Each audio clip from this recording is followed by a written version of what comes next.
3월 30일 수요일에 같이 드리도록 하겠습니다. 우리 찬송가 148장입니다. 여기까지 찬송가 148장 드리도록 하겠습니다.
찬송가 140장입니다.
기도하였습니다. 전능하사 천지를 만드신 하나님 아버지를 내가 믿사오며 그 외아들 우리 주 예수 그리스도를 믿사오니 이는 공경녀 마리아에서 나시고 본디오 빌라도에게 고난을 받으사 십자가에 못 박혀 주시고 장사한 지 사흘 만에 죽은 자 가운데서 다시 살아나시며 하늘에 오르사 전능하신 하나님 우편에 앉아 계시다가 저리로서 산자와 죽은 자를 심판하러 오시리라. 성령을 믿사오며 거룩한 공예와 성과 서로토한 것과 죄를 사해 주신 것과 몸이다에 산 것과 영원히 산 것을 믿사옵나이다. 아멘. 우리 복음성가 한 번 부르고 하나님 말씀 나누도록 하겠습니다.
오늘 우리 함께 나눌 하나님 말씀은요, 다니엘서 4장 1절과 3절 말씀입니다.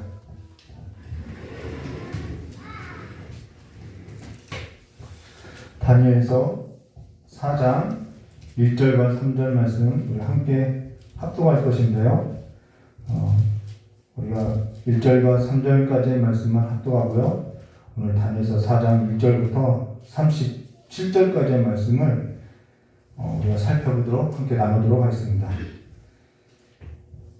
우리 다니엘서 4장 1절부터 3절 함께 합독하도록 하겠습니다. 느부갓네살 왕은 천하에 거주하는 모든 백성들과 나라들과 각 언어를 말하는 자들에게 조서를 내리노라. 원하노니 너에게 큰 평강이 있을지어다. 지극히 높으신 하나님이 내게 행하신 이적과 놀라운 일을 내가 알게 하기를 즐겨하노라. 참으로 크도다 그의 이적이여 참으로 능하도다 그의 놀라운 일이여 그의 나라는 영원한 나라요 그의 통치는 대대에 이르리로다. 아멘. 오늘 다니엘서 4장 1절과 37절 말씀으로 모두가 들어야 할 교훈이라는 제목으로 우리 함께 나누도록 하겠습니다. 우리 하나님의 말씀을 듣기 전에 잠깐 기도하도록 하겠습니다. 고맙고 감사하신 하나님 아버지, 오늘 우리의 삶 가운데 또한 우리의 삶뿐만 아니라 이 하나님의 말씀이 모두가 들어야 할 교훈으로서 들려지게 해주시고 전파되게 해주셔서 이제 우리의 모든 삶의 뿌리가 하나님께로 두고 살아가는 삶이 될 수 있도록 주님께 역사해 주시었고 우리 자손 대대로 모든 믿는 자들이 하나님께 삶을 두고 살아가는 삶이 될 수 있도록 복을 허락하여 주시길 간절히 원하오며 예수님의 이름으로 축복하며 기도드리옵나이다. 예, 오늘 다니엘서 4장 1절과 37절을 우리가 함께 나누기 전에 이 말씀은 너무나도 중요한 말씀이라는 것이죠. 우리가 함께 나눴던 1절과 3절의 말씀은 느부갓네살이 죽기 전에 남긴 글이라는 것입니다. 근데 그가 죽기 전에 남긴 글, 유언이 아니라는 거예요. 이 조서를 내린 건데 모든 국민에게 조서를 내렸는데 그가 살면서 평생 그는 영웅이었어요. 전쟁 영웅으로 살았죠. 전쟁 영웅으로 살기로 하고 모든 왕들의 왕으로서 만왕의 왕으로서도 살았는데요. 그가 죽기 전에 어떠한 사건, 자기의 일생에 있어서 어떠한 사건을 경험하고 그 사건을 통해서 그가 모든 민족에게 조서를 내린다는 것입니다. 죽기 전에. 그런데 이 사건이 어떠한 사건이냐면요, 정말 놀라운 사건이라는 거예요. 하나님을 그 인생에서 하나님을 경험한 사건임을 말해주겠다는 것이죠. 그럼요, 오늘 우리가 이 일에 있어서 함께 나눌 것인데요. 오늘 사실 설교를 하려고 하니까 지난 설교가 내가 어떠한 설교를 했지라는 것에 있어서 기억나지 않아서 잠깐 설교 영상을 이렇게 다시 찾아보게 됐다는 것입니다. 근데 설교에 있어서 들으면서도 저 자신이 이게 내가 한 것이 아니구나라는 생각이 들더라는 것이죠. 자랑하려는 것이 아니라 저 자신이 정말 할 수 없는 일을 하고 있더라는 거예요. 그로 인해서 저 역시 감격하게 되고 또 말씀의 은혜를 얻고 또 말씀에 있어서 삶을 두고자 하는 그런 도전도 되었다는 것이죠. 근데 저와 여러분이 지난 설교 때 뭘 나눴냐면요, 절대 가치에 붙들린 믿음에 있어서 함께 나눴다는 거예요. 그리고 느부갓네살하고 다니엘의 세 친구에 있어서 함께 나눴다는 것이죠. 그가 다니엘로 하여금 꿈을 해석을 듣고 나서 다니엘의 하나님을 높였다는 것이죠. 느부갓네살이 꿈을 꿨는데 그 꿈을 다니엘이 해석해서 그 해석을 듣고 나서 다니엘의 하나님을 높였다는 거예요. 근데 그가 하나님을 높였으나 사실 어디까지나 자기 감정에 기초한 고백이었다는 것이죠. 그래서 삶이 없다라는 것입니다. 그가 그렇게 다니엘의 하나님을 높였는데 불구하고 그가 곧 이어서 무엇을 만드냐면 금신상을 만든다는 것이죠. 삶이 없다라는 것입니다. 그러나 다니엘의 세 친구는 7배, 평소보다 7배나 더 뜨거운 풀무불 가운데서도 믿음을 지켰던 삶을 보여주고 있다는 것이죠.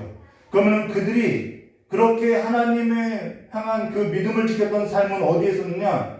그들의 감정에 있었던 것도 아니고 그들의 의지에 있었던 것도 아니고 그들의 이성에 있었던 것이 아니라 하나님의 말씀, 하나님의 계명, 너희는 나 외에 다른 신을 두지 말라, 다른 신들에게 절하지 말라라는 그 계명에 그것을 절대 가치로 붙들려서 살아가는 그 믿음에 있었음을 말해주겠다는 것이죠. 그래서 믿음이라는 것은 하나님의 말씀에 붙들린 삶이 믿음이라는 것입니다. 우리의 어떤 감정적인 요소가 아니라는 거예요. 무엇과도 비교할 수 없는 하나님의 말씀을 지켜내는 삶에 있음을 말해줬다는 것이죠. 그래서 성도의 삶이라는 것은, 여러분 기억하세요. 성도의 삶이라는 것은 하나님 말씀에 붙들려서 살 때 세상보다 세속적인 그 복보다 그것을 누리는 것보다 7배나 더 어려운 삶을 견뎌내고서 하나님과 함께 동행하는 삶에 있음을 말해줬다는 것이죠. 그런데 그 삶을 살고자 할 때는 우리가 더 나은 부하가 무엇인지를 알아야만 우리가 살아갈 수 있다는 것이죠. 넓은 길로 가지 않고 좁은 길로 갈 수 있음을 말해줬다는 것입니다. 그래서 절대 가치에 붙들려야 한다는 거예요. 상대적인 가치에 붙들리면요, 우리는 믿음을 지켜낼 수 없다는 것이죠. 그들에게 있어서 절대적인 가치는 뭐냐면은 하나님의 계명이었다는 것입니다. 그로 인해서 신명기서 5장 7절과 10절에 이렇게 말이죠. 나 외에 다른 신들을 내게 두지 말지니라. 너는 자기를 위하여 새긴 우상을 만들지 말고 위로 하늘에 있는 것이나 아래로 땅에 있는 것이나 땅 밑 물속에 있는 것이나 어떠한 형상도 만들지 말며 그것들에게 절하지 말며 그것들을 섬기지 말라. 나 내 하나님은 질투하는 하나님인즉 나를 미워하는 자의 죄를 갚되 아버지로부터 아들에까지 3, 4대까지 이르게 하거니와 나를 사랑하고 내 계명을 지키는 자에게는 1000대까지 은혜를 베푸시니라 라고 그들의 삶은 그 하나님의 가치에 두었음을 말해줬다는 것이죠. 사실 삶이라는 것은 우리는 거죠. 잘 사는 것이 뭐냐고. 저 사람 잘 살아. 그 잘 사는 것의 기준을 세속적인 가치에 두고 있다는 것입니다. 하나님의 절대적인 가치에 두고 있는 것이 아니라는 거예요. 잘 사는 것은 무엇을 말하면 내가 세속적인 가치에 두는 삶이 아니라 하나님의 말씀에 기초해서 살아가는 것이 잘 사는 거라는 것이죠. 그들에게 있어서 보화는 어떠한 보화냐면은 금신상이 나오는데 손대지 아니하는 돌이 나왔다는 것입니다. 그들에게 보화는 뭐냐면은 손대지 아니하는 돌, 산돌이신 하나님 한 분밖에 없었다라는 거예요. 다른 것을 두고 사는 삶이 아니라 두 마음으로서 갈라진 마음으로서 살지 않았다라는 것이죠. 느부갓네살도 다니엘에게 너희 하나님은 참으로 모든 신들 중에 신이시오 모든 왕의 주제시로다라고 고백했다라는 거예요. 근데 다니엘 세 친구들에게 그가 어떤 행동을 했냐면은 너희가 만일 절하지 아니하면 즉시 너희가 맹렬히 타는 풀무불의 가운데 던져 넣을 것이니 능히 너희를 내 손에서 건져낼 신이 누구냐라고 오히려 모순된 삶을 보여주고 있다는 것이죠. 위선적인 삶을 보여주고 있다는 것이죠. 우리가 지난 시간에 있어서 바로 이 절대 가치에 붙들린 믿음이 뭔지 우리가 함께 나눴다는 것이죠.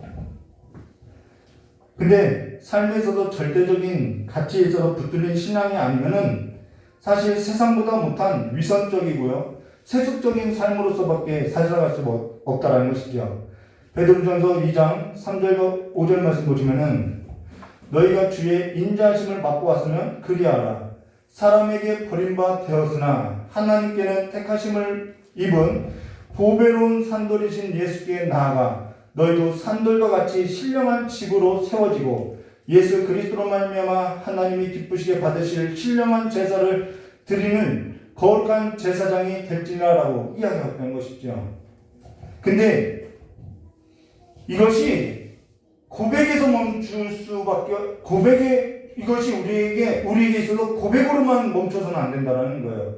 고백은 예수가 산돌입니다. 내가 그와 함께 지어져 갑니다라고 하는데 그 집의 형태를 보면은 우리의 삶의 형태를 보면은 세상이라고 한다면은 세상보다 못한 자가 될 수 있다라는 것이죠. 우리가 함께 예수로 말미암아 지어져 가야 하는 삶이 있어야 한다는 것입니다.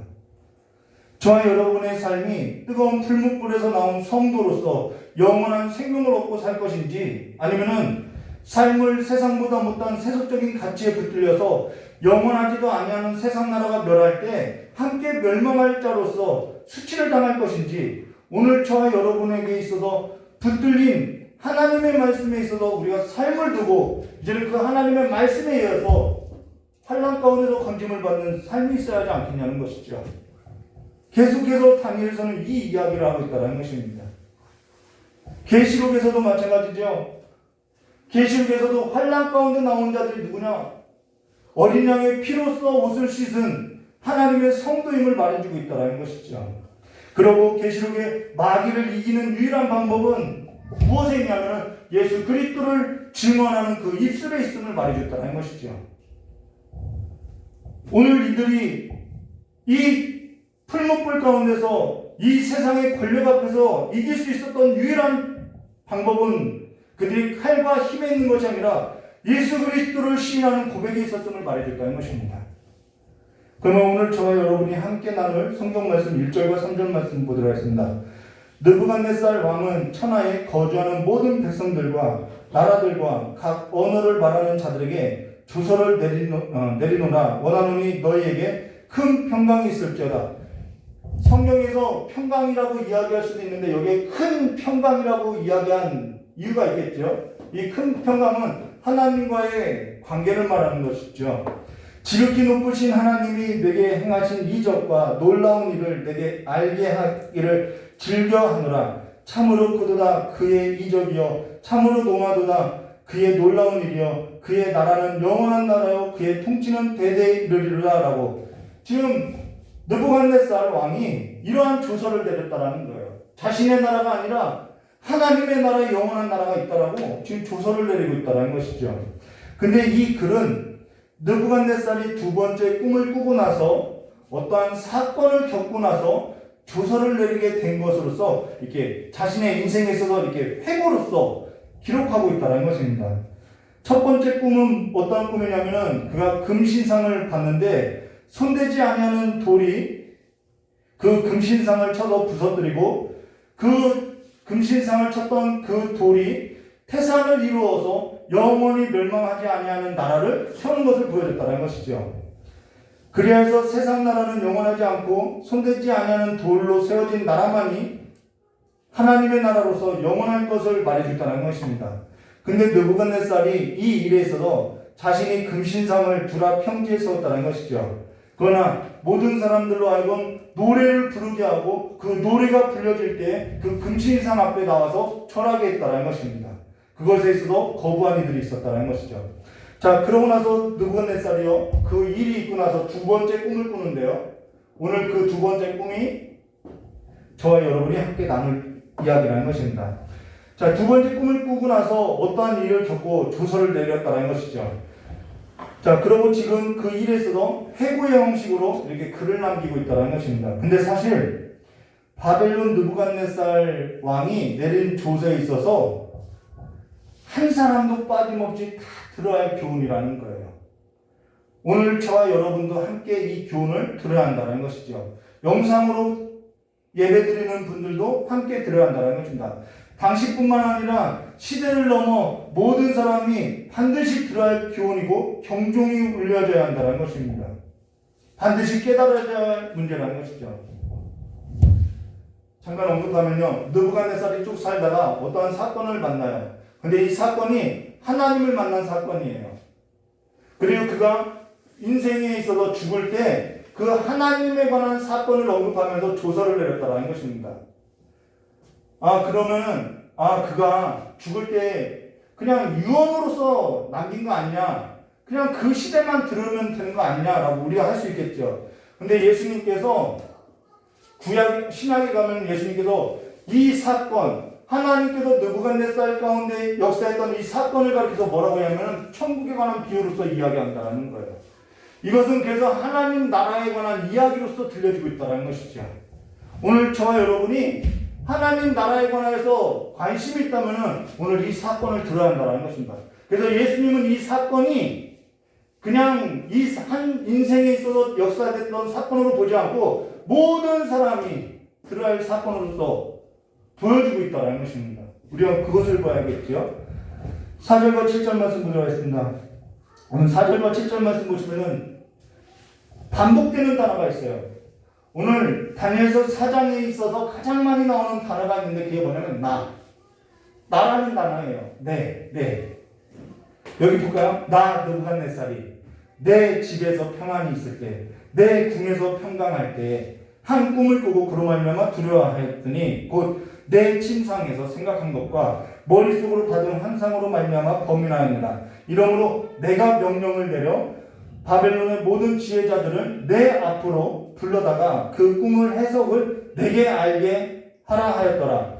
그때 박수와 술객과 갈대아 술사와 전쟁이가 들어와서 내가 그 꿈을 그들에게 말하였으니 그들이 그 해석을 내게 알려주지 못한다. 여기서 주목할 단어, 계속 반복한 것이 나라는 거예요. 교만이 뭐냐면요, 나를 중심에 두고 살아가는 것이 교만이라는 것이죠. 죄가 뭐냐면 하나님을 중심에 두지 않고 나 자신을 중심에 두고 살아가는 것, 그게 죄이고 교만이라는 것입니다.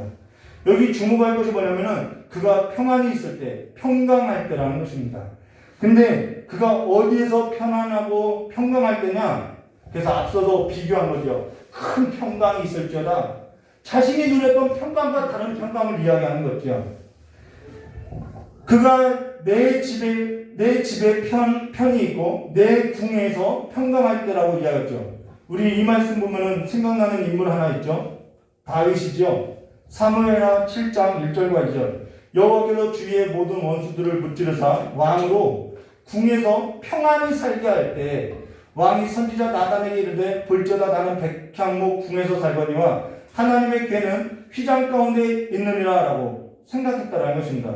여러분, 그가 원수에게서 쫓기고 다닐 때 이러한 생각 했을까요? 이런 생각 하지 못하죠. 궁에서 편히 살 때, 편안할 때 이러한 생각을 한다는 것이죠. 그리고 사무엘하 11장 넘어가서요. 11장 2절에 저녁 때에, 성경에서는 저녁 때는 좀 불길한 징조지요. 저녁 때 다윗이 그 침상에서 일어나, 저녁 때는 자야하는데 왜 일어나는 거죠? 왕궁 옥상에 거닐다가 그곳에서 보니 한 여인이 목욕하는데 심히 아름다워 보인지라. 아름다운 것이 아니라 아름다워 보였던 거죠. 저녁 때 그가 그의 침상에서 일어나 왕궁 옥상을 거닐 때라고. 이제는 모든 것이 편안할 때라는 거예요. 누구 한 사람 자신에 대해서 뭐라고 할 때가 아니라는 거예요. 모든 권력이 한 사람에게 집중될 때라는 것이죠. 그러면 다윗이 쫓길 때 죄를 범하지 않냐고 실수하지 않았냐? 아니요. 죄를 범하고 실수했다라는 거예요. 근데 여호와께서 주위의 모든 원수를 쫓아내주시고 그가 궁에서 평안할 때 낮에도 별로 할 일이 없고 그러다 보니까 밤에는 잠이 잘 오지 아니하고 그래서 밤에 일어나서 궁을 거닐 때 엉뚱한 일을 행하고 그렇게 크게 범죄하더라는 거죠. 여기 저녁 때 다윗이 그의 침상에서 일어나라는 것은 굉장히 불길한 징조를 암시하고 있다는 것입니다. 근데 지금 느부갓네살이 뭐라고 하냐면은 나 느부갓네살이 내 집에 편히 있으며 내 궁에 평강할 때라고 말하고 있다는 것이죠. 이게 뭔가 좋은 것을 말하려고 하는 것이 아니라는 거예요. 여기 그가 편안하다, 그가 평강하다라고 할 때 하나님하고 관련된 것이 하나도 없더라는 것이죠. 근데 느부갓네살이 두 번째 꾸었던 꿈에 있어서 이들이 해석하지 못하고 있어요. 신하들이, 관료들이 해석하지 못하고 있다는 것이죠.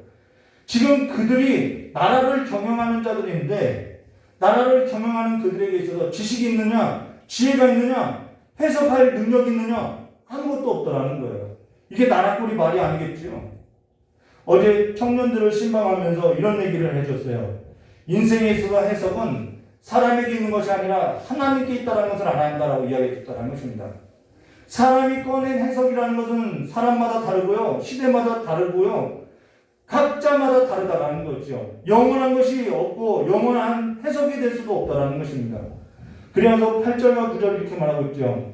그 후에 다니엘이 내 앞에 들어왔으니 그는 내 신의 이름을 따라 벨드사살이라 이름한 자요 그 안에는 거룩한 신들의 영이 있는 자라. 내가 그의 꿈을 말하여 이르되 학수장 벨드사살아 내 안에는 거룩한 신들의 영이 있은즉 어떤 은밀한 것이라도 내게는 어려울 것이 없는 줄 내가 아노라. 내 꿈에 본 환상의 해석을 내게 말하라 라고 하는데요.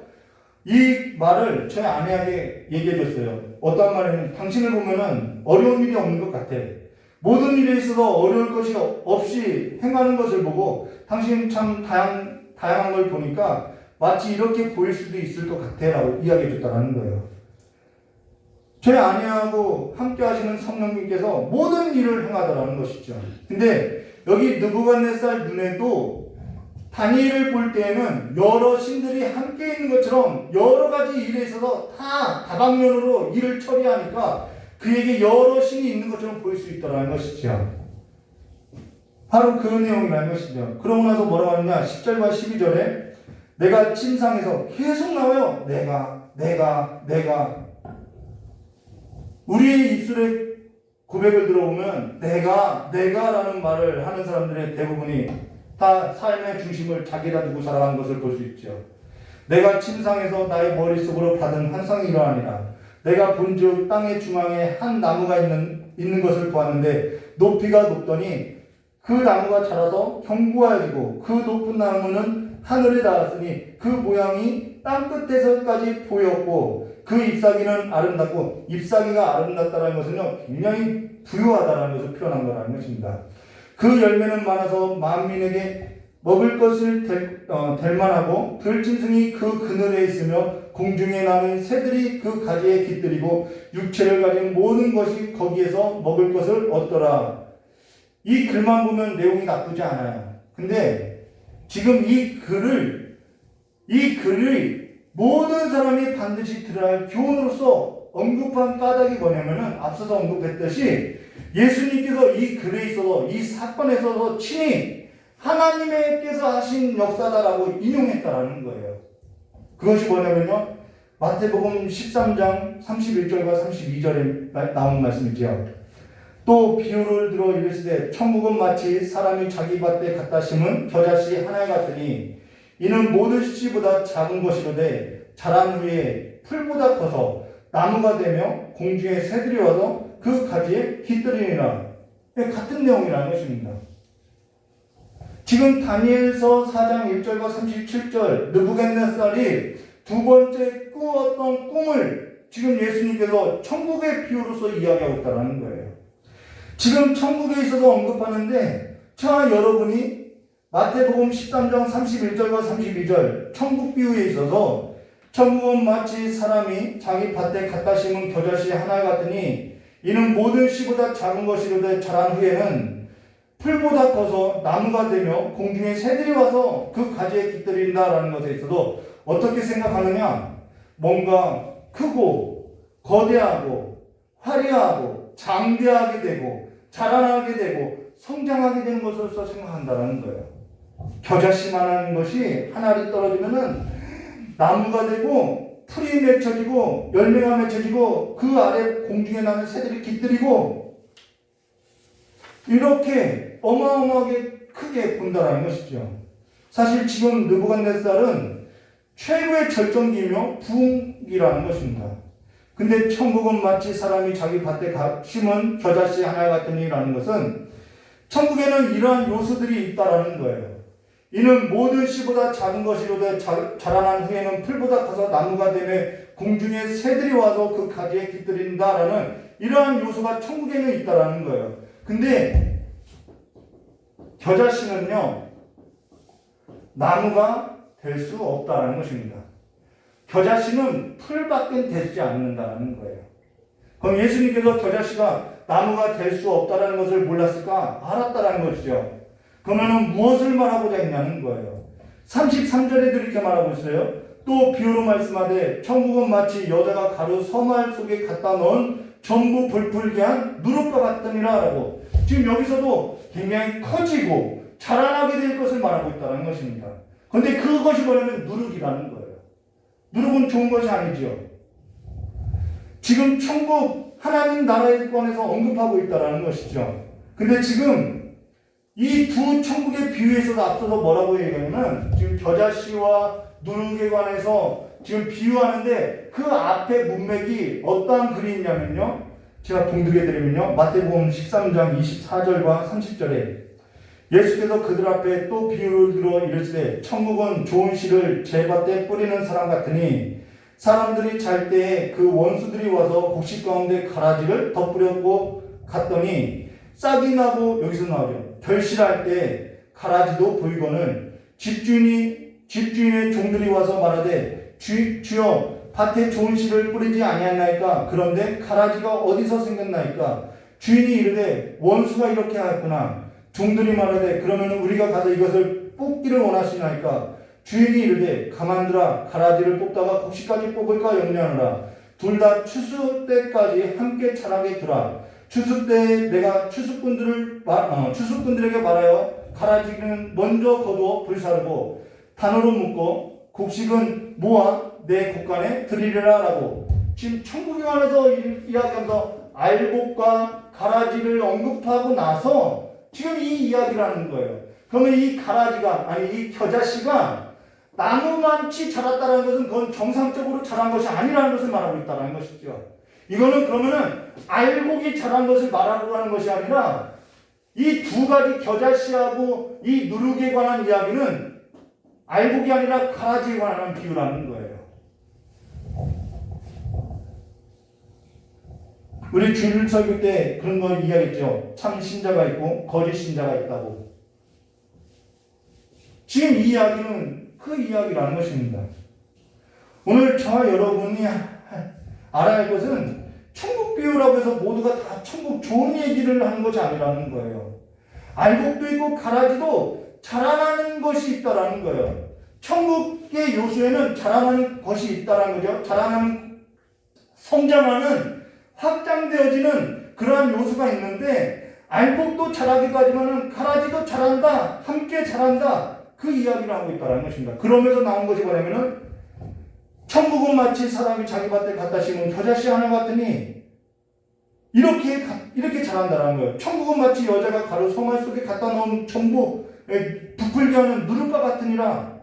이 가라지 비유라는 것이죠. 가라지도 자라난다라는 거예요. 늘 강조하는 것이 뭐냐면요, 성경을 해석할 때는 성경 전체 문맥 안에서 해석해야 한다는 거예요.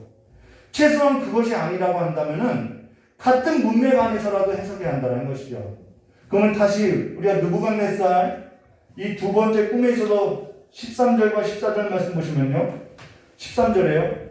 내가 침상에서 머릿속으로 받은 환상 가운데 또 본즉 한 순찰자, 한 거룩한 자가 하늘에서 내려왔는데 그가 소리를 질러 이처럼 이르기를, 자, 나쁜 내용이라고 이야기했죠. 그 나무를 베고 그 가지를 자르고 그 잎사귀를 떨며 그 열매를 해치고 짐승들을 그 아래서 떠나게 하고 새들은 그 가지에서 쫓아내라 하는데, 여기 순찰자 이르라는 단어는요, 졸지도 않고 감찰하는 자라는 것으로서 시편 121편 3절 여호와께서는 너를 실족지 아니하게 하시며 너를 지키시는 이는 졸지도 아니하신다라고 한 단어에서 왔다는 것입니다.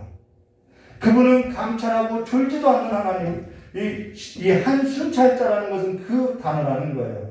근데 그가 뭐라 했냐면은 그 나무를 베고 그 가지를 자르고 그 잎사귀를 떨며 그 열매를 해치고 짐승들은 그 아래에서 다 떠나게 하고 새들은 그 가지에서 쫓아내라고 했다라는 것이죠. 이게 최종적인 종말론적인 그림을 보여주고 있다는 것입니다. 다니엘서는 원래 세상 나라와 하나님의 나라 그 관점에서 이야기하고 있다는 거예요. 그러고 나서 15절과 18절 말씀 보시면 이렇게 말씀하고 있죠. 그러나 그 뿌리에 그루터기를 땅에 남겨두고 최소한의 것을 남겨두는 거예요. 기회를 주는 거죠.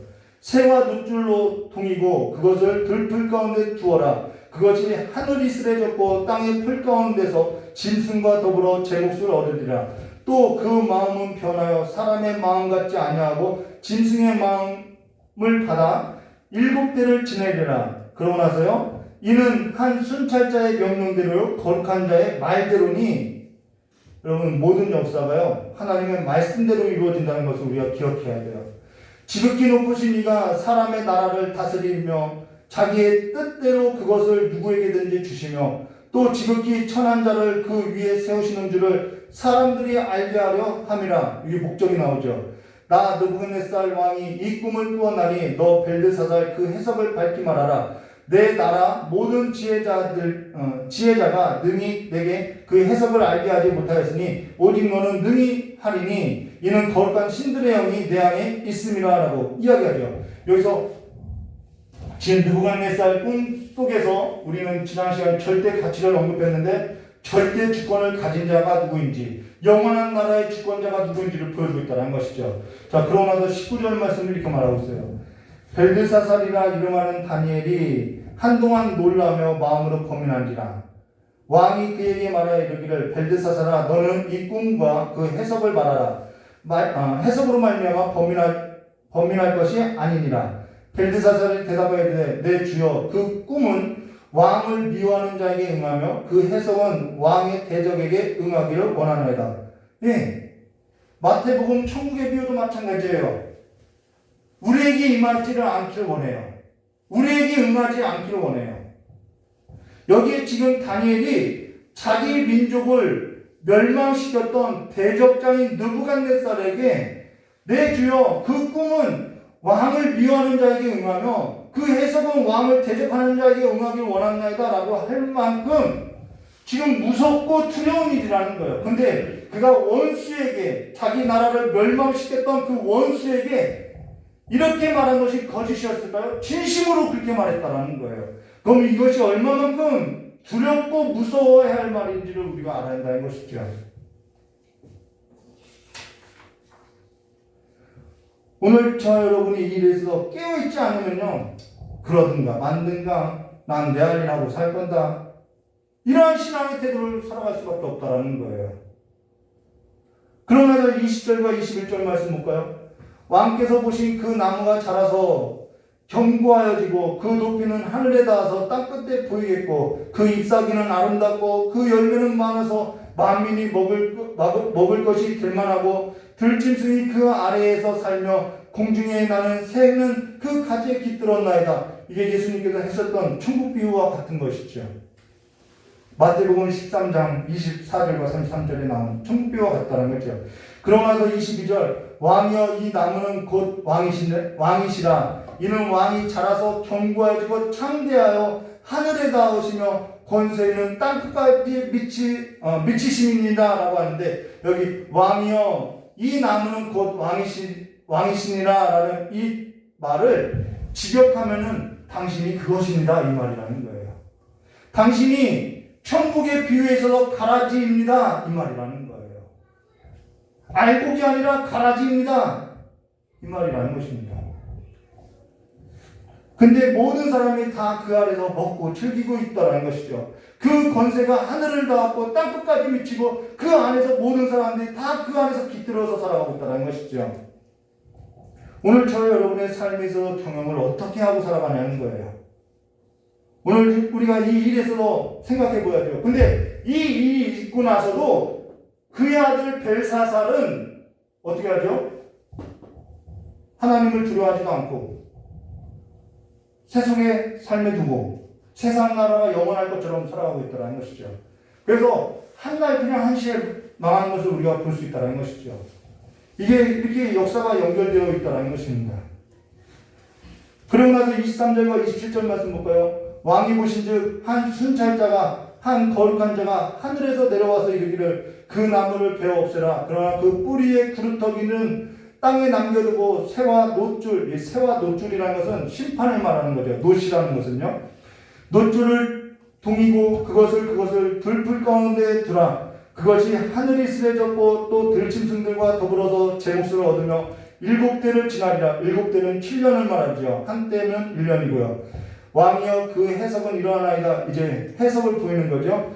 곧 지극히 높으신 이가 명령하신 것이 내 주 왕에게 미칠 것이라. 왕이 사람에게서 쫓겨나서 들짐승과 함께 살며 소처럼 풀을 먹으며 하늘 이슬에 젖을 것이며 이와 같이 7대를 지낼 것이라. 그때 지극히 높으신 이가 사람의 나라를 다스리시며 자기의 뜻대로 그것을 누구에게든지 주시는 줄을 아시라. 깨달으라는 거죠.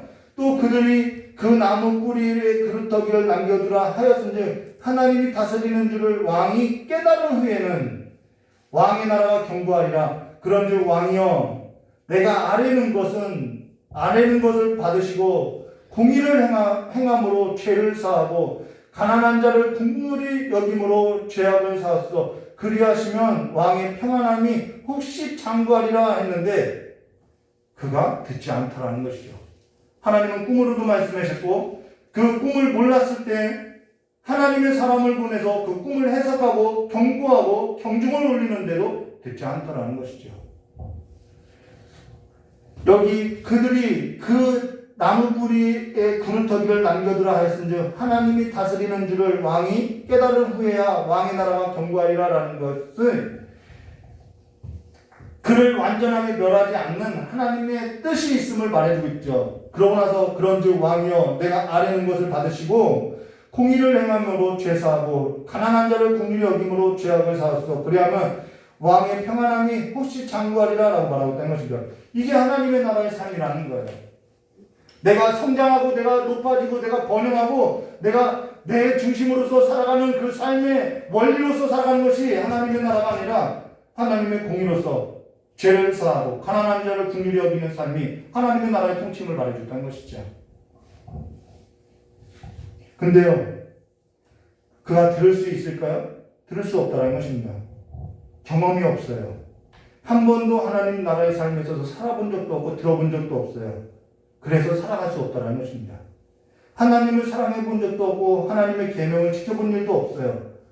그래서 다니엘의 그러한 해석을 듣고도 돌이켜서 살아갈 수 없더라는 거죠. 삶을 하나님께 두고 살아가는 것이 복 있는 자고요. 하나님께 삶을 두고 살아갈 수 있는 것이 하나님께서 저와 여러분을 생명수 강가에 심겨놨기 때문에 그렇게 살아갈 수 있는 거라는 거예요. 오늘 저기 교회 목사님 정필도 목사님인가요? 소천하면서 그 예배를 드렸죠. 그분이 돌아가시기 전 임종 직전에 다시 깨어나서 나라와 민족과 교회와 성도를 위해서 기도하고 돌아가셨어요. 그런데 그것이 그분이 평소에 기도하는 삶이 되어 있지 않았다고 하면 그러한 삶을 살아갈 수 있을까요? 그럴 수 없다라는 것입니다. 28절과 33절 말씀 드리겠습니다. 이 모든 일이 다 느부갓네살 왕에게 임하니라. 여러분, 하나님의 말씀은 임하는 거예요. 사건으로 임하는 거예요. 우리의 현실 가운데 임하는 거예요. 12달이 지난 후에 기간도 있었지요. 기한도 주어졌어요. 12달이 지난 후에 열심을 낼 수 있는 기한도 있었어요. 내가 바벨론 왕궁을, 그쵸, 지붕을 거닐세. 똑같아요. 나 왕이 말하여 이르되 이 큰 바벨론은 내가 능력과 내 권세로서 건설하여 나의 도성으로서 삼고 이것으로 내 위엄을 영광을 나타낸 것이 아니냐. 이 이야기를 하고 있더라는 것이죠.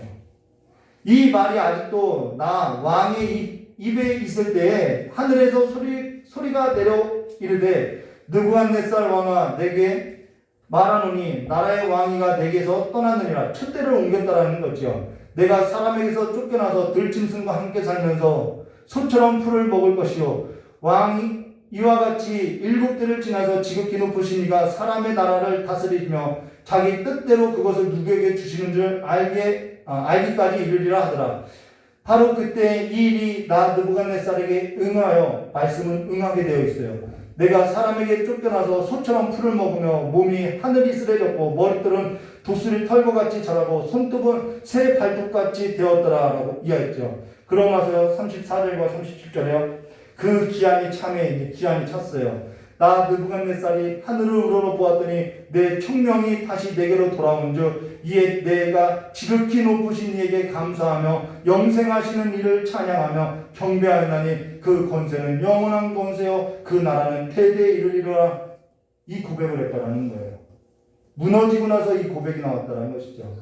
땅의 모든 사람들이 없는 것 같이 여기시며 하늘의 군대에게든지 땅의 사람에게든지 그는 자기 뜻대로 행하시나니 그 손을 금하든지 혹시 이르기를 내가 무엇을 하느냐 할 자가 아무도 없도다. 그때 내 총명이 내게로 돌아왔고 또 내 나라의 영광에 대하여 내 위엄과 광명이 내게로 돌아왔고 또 나의 모사들과 관원들이 내게로 찾아왔으니 내가 내 나라에서 다시 세움을 받고 또 지극히 위세가 내게 더하였느니라 라고 말하는데요.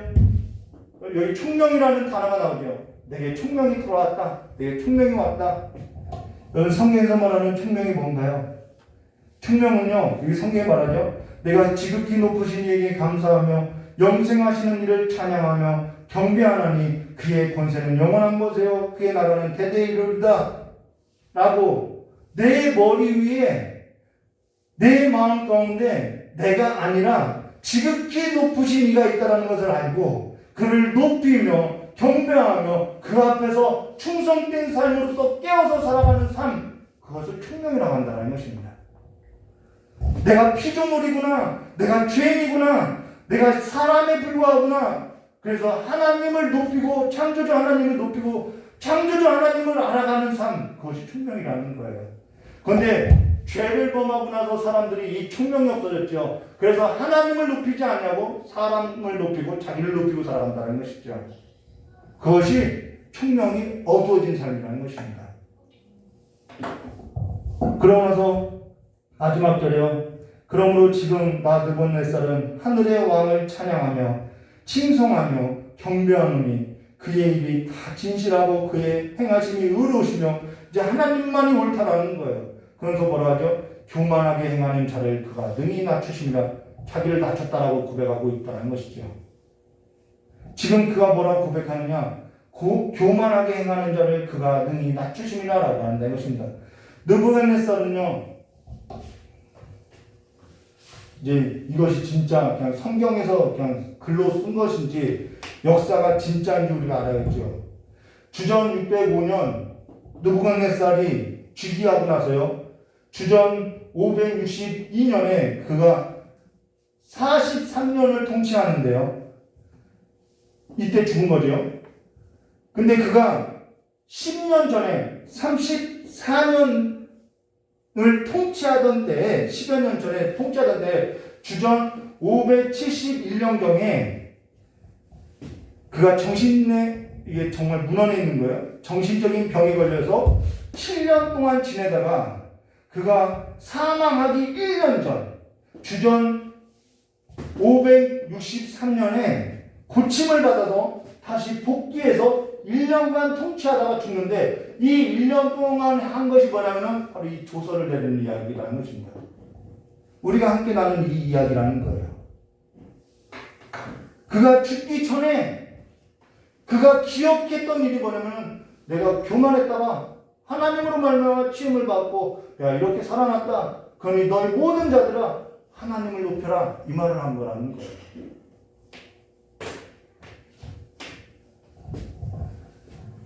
그러면 지금 이 글을 그가 죽기 전에 그가 다스렸던 전 민족에게 내려졌던 조서이고, 그가 죽기 전에 자기 삶에 있어서 가장 중요한 일로서 기억하고 회고하고 남긴 글인데요, 이 글은 성령께서 감동해서 썼죠. 근데 이 사건은 하나님께서 그의 인생 가운데 펼쳤던 사건이죠.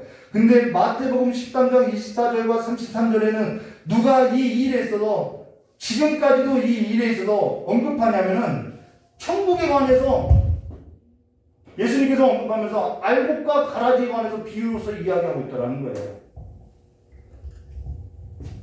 그러면 다시 다니엘서 4장 1절과 3절 말씀 보도록할게요. 느부갓네살 왕은 천하에 거주하는 모든 백성들과 나라들과 각 언어를 말하는 자들에게 조서를 내리는 원하노니 너에게 큰 평강이 있을지어다. 저는 이 평강은 그가 집에서 왕궁에서 누렸던 평강하고 다른 평강이라고 부르는 거예요. 지극히 높으신 하나님이 내게 행하신 이 적과 놀라운 일을 내가 알게 하기를 즐겨하노니 참으로 크도다. 계속해서 하나님의 말에 있어서 그 남은 삶에 있어서 전했음을 말하고 있죠. 참으로 크도다 그의 이적이요 참으로 능하도다 그의 놀라우며 그의 나라는 영원한 나라요 그의 통치는 대대에 이르리라. 하나님만이 영원하고 그의 나라만이 영원하다고 이야기했던 것입니다. 근데 오늘 저 여러분이 나는 다니엘서 4장 1절부터 37절의 말씀에 있어서 가장 많이 나온 단어가 뭐냐면은 느부갓네살은 내가 내 집에서, 내 궁에서, 내 침상에서, 내 명령에, 내 앞으로 불러 내 머릿속으로서 다 나라는 거예요. 저 역시도 이런 삶이 있었고요. 저 역시도 내가 중심이 되었던 삶을 살다가 바닥을 기었던 적이 있더라는 것이죠. 그리고 짐승처럼 울부짖었던 시간들이 있다라는 것입니다. 그러고 나서 깨닫게 된 것이 내 위에 하나님이 있다라는 사실을 깨닫게 됐다라는 거예요. 모든 나라와 주권이, 모든 나라의 영광과 주권과 찬양이 하나님께 있음을 고백하게 됐다라는 것이죠. 하나님의 나라는 오늘 겨자씨의 비유같이 크기나 수나 높이에 있지 않아요. 선교지를 보면요, 원주민보다도 못하고 못 입고 못 자고 살아가는 선교사님들이 있어요. 근데 그들의 그늘 아래서 가난한 자들, 병든 자들, 힘이 없는 자들이 들어와서 살아가고 있다는 것이죠. 그게 하나님의 나라라는 거예요. 세상에서 높고 크고 떵떵거리고 살아가는 것이 하나님의 나라가 아니라, 가난하고 병든 자가, 힘이 없는 자가 내 품 안에 들어와서 살아가는 삶의 모습이 하나님의 나라라는 것이죠. 우리의 삶 가운데는 어떠한 삶들이 자라나고 있냐는 거예요. 어떠한 요소들이 자라나고 있냐는 거죠. 천국에 관한, 하나님의 나라에 관한 요소들이 자라나고 있는 것인지, 알곡으로서 자라나고 있는 것인지, 아니면 세상 나라로서 가라지로서의 요소들이 자라나고 있는지, 우리가 이 글을 통해서 보한다는 것이죠. 오늘 저와 여러분이 자라난 것은 세상 나라의 영역에서 자라난 것인지 하나님 나라의 영역에서 자라난 것인지 어떠한 경영으로서 살아왔냐는 것이죠. 사실 저는 세상 나라의 영역 속에서 자라나는 자로서 교만하였고요. 그로 인해서 졸지도 아니하시고 주무시지도 아니하는 한 순찰자로 말미암아 바닥까지 내려가는 삶을 살아왔다는 거예요. 근데 그게 그렇게 바닥까지 친 인생이 이것이 정말 생명의 길이었고 살 길이었구나, 그걸 깨달았다는 것입니다. 하나님께서 나를 권고하시고 치지 않았다면 저는 지금까지도 하나님을 떠난 삶으로서 세상에 세속적인 복을 가지고 살아갈 거라는 것이죠. 이것이 하나님이 복을 주신 거라고 떠들면서 살아갈 거라는 거예요. 근데 여기 다니엘이라는 이름이 뭐냐면은 하나님께서 심판하신다라는 거예요. 저 역시도 지금도 실수하고 실패하고 있다는 것입니다. 그러나 지금 하나님을 경험하고 나서는 저의 삶에 있어서 세상에 두려고 하지 않는다는 것입니다. 마음을 둘로 나누어서 살고자 하지 않는다는 거예요. 내 자녀가 세상 가운데 삶을 두지 않기를 원한다는 거예요. 이것이 얼마나 끔찍한 일로서 우리가 경험하게 될 것인지 너무나도 잘 알기 때문에 저희 자녀들이 그러한 길을 가지 않기를 원하고 성도들의 삶이 그러한 삶으로서 살기를 원치 않는다는 것이죠. 주 앞에 설날이 갈수록 우리의 삶의 짐을 무겁게 하고 살아갈 것이 아니라 가볍게 하고 살아가야 한다는 것입니다. 왜 우리가 하나님 앞에 나가서 살아갈 삶이 가까운데 왜 우리의 삶을 무겁게 하느냐? 그것은요, 내가 내 자신을 책임져야 하기 때문에 내 삶을 무겁게 두고 살아간다는 거예요. 어쩔 수 없는 삶이라고 이야기하겠죠. 근데 내적이든 외적이든 세상 나라와 하나님의 나라에 있어서는 분명한 선이 있다는 것입니다. 오늘 저의 여러분의 삶에 있어서 주의 나라 안에 살아가는 삶으로서 공의를 행하시고 가난한 자들을 긍휼히 여기시는 삶으로서 하나님의 나라에 마음을 두고 살아가는 삶으로서 경영되어 주시기를 주님의 이름으로 축원합니다. 이에 경고하는 거예요. 저는 저희 자녀들과 성도들의 삶이 이러한 삶이 되기 원해요. 영원토록 영원하신 하나님을 찬양하며 경배하는 삶에 마음을 두고 그 다스림을 받기를 주님의 이름으로 축원합니다. 가라지는요, 한 알의 씨앗이 떨어지면 나무가 돼서 풍성해서 새들이 깃들어요. 근데 하나님의 나라는요, 요한복음 12장 24절, 내가 진실로 진실로 너에게 이르노니 한 알이 미리 땅에 떨어져 죽지 않으면 한 알 그대로 있고 죽으면 많은 열매를 맺느니라. 이것이 하나님의 나라의 원리라는 것입니다. 오늘 저와 여러분의 삶이 예수 그리스도로 말미암아 살아가는 삶이 되시기를 주님의 이름으로 축원합니다. 다 기도하도록 하겠습니다. 고맙고 감사하신 하나님 아버지, 날마다 깨어있는 자들로서 하나님 나라의 삶 안에서 살아가는 삶으로서 일어나고 헌신된 자들이 될 수 있도록 주여 역사해 주시옵고, 총명이 없는 우리의 삶 가운데 어두워진 우리의 삶에 다시 하나님의 총명으로서 일어나는 자들이 될 수 있도록 주여 역사해 주시길 간절히 원하오며 기하오신 예수님의 이름으로 축복하며 기도드리옵나이다. 우리 찬송부로 깨달은 말씀 붙들고 기도하고 돌아가도록 하겠습니다.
세상에서 출세하라고, 세상에서 잘 나가라고, 네가 공부해서 뭐 하겠냐고, 으뜸이 되라고. 무엇을 위해서 으뜸이 되어야 하는 거예요? 무엇을 위해서 우리가 공부해야 하고, 무엇을 위해서 우리가 살아야 하는 거예요? 저희 아내에게 이런 얘기했어요. 난 내가 이 남은 삶에서도 주님께 헌신된 삶으로서 후회 없이 살고 싶다고. 너무나도 젊은 그 청년의 시절을 너무나도 후회 없이 살았다고. 당신이 복된 자라고. 난 내 자녀들이 하나님 앞에 헌신된 자로서 오늘 공부하고 하나님 앞에 헌신된 자로서 살기 원한다고. 당일이며 수요일이며 우리 성도들이 모두 다 주님의 나라 위에서 헌신된 자로서 일어나기 원한다고. 저도 제 자녀들이 잘 되면 좋지요. 근데 그거보다 정말 잘 되는 것이 하나님 앞에 정말 남김없이 헌신된 삶으로서 살기 원하는 거예요. 오늘 저와 여러분이 하나님 앞에 한번 드려지는 삶으로서 살아보시라는 거죠. 그분은요 실수하지 않아요. 실패하지 않아요. 7배보다 더 뜨거운 풍물불 가운데서 죽음의 위험 가운데서도 우리를 일으키신 하나님이심을 말해줄까요? 것입니다. 그분께 여러분의 삶을 걸어가는 거예요. 여러분을 능히 구원해 주지도 못할 그러한 모든 것에 여러분의 삶을 걸지 마시고 여러분을 능히 구원하고 여러분에게 상을 주시고 여러분에게 영원한 영광을 실어줄 수 있는 그 하나님 앞에 여러분의 인생을 걸고 일어나시기를 주님의 이름으로 축원합니다. 이 시간 깨달은 말씀 붙들고 기도하도록 하겠습니다. 고맙고 감사하신 하나님 아버지, 이제는 우리의 삶에 하나님 앞에 일어서는 자가 될 수 있도록 저 역사해 주시길 간절히 원하고 합니다. 우리가 이 땅에서 아버지 결혼도 해야 하고 장가도 가야 하고 소도 사야 하고 학교를 가야 하고 집도 지어야 하고 공부도 해야 하는 일들이 우리의 삶 가운데 가득하지만은 이제는 하나님의 초대에 있어서 일어나는 하나님의 백성들이 될 수 있도록 저 역사해 주시옵고 우리 자녀들의 세대가 하나님 앞에 헌신된 자들로서 다시 한번 그들의 마음 가운데 불을 붙여주셔서 하나님의 나라가 이 세상 나라가 멸망할 때 함께 멸망해지는 자들이 아니라 하나님의 나라로 영원히 기억되는 자들로서 설 수 있도록 저 역사해 주시길 간절히 원하고 합니다. 우리 귀한 청년들의 삶에 기름을 부어주시옵고 하나님께서 함께 동행하여 주셔서 아버지 그 어떤 세대도 아버지 하나님 앞에 아버지 인간만의 소망이 없다고 하는 그 모든 시대에서 하나님으로 말미암아 주를 낭만하는 자들로 말미암아 하나님과 함께 독생이 나를 개척을 나갈 수 있도록 하나님의 살아계심을 경험할 수 있도록 저 역사해 주시길 간절히 원하고 합니다. 그들이 행하는 일에서 주를 함께하여 주시옵소서. 주여 도와주시옵소서. 주여 국민을 베풀어 주시옵소서. 날마다 우리의 심령에 하나님의 도움을 갈망하는 가난한 자들이 오니 저 역사해 주시옵고 우리의 삶을 일으켜 주시길 간절히 원하고 합니다. 삶과 마음의 뜻이 함께하여 주시옵소서. 하나님께로부터 오지 않는 것 풍치가 함께하여 주시옵소서. 위로부터 내려오는 하나님의 권능을 입고 하나님의 나라에 헌신된 자들로서 일어날 수 있게 해 주시옵소서. 결단하게 해 주시옵소서. 내가 살아가는 삶이 아니라 주께서 내 삶을 붙들어가는 삶으로서 일어날 수 있도록 저 역사해 주시옵고 이 민족을 붙들어 주시옵고 이 나라를 붙들어 주시옵고 우리의 자손들을 붙들어 주시기 간절히 원하오며 하나님의 말씀 하나님의 나라의 삶으로서 영원히 기억되는 자들이 될 수 있도록 그 역사해 주시기 간절히 원하오며 예수님의 이름으로 축복하며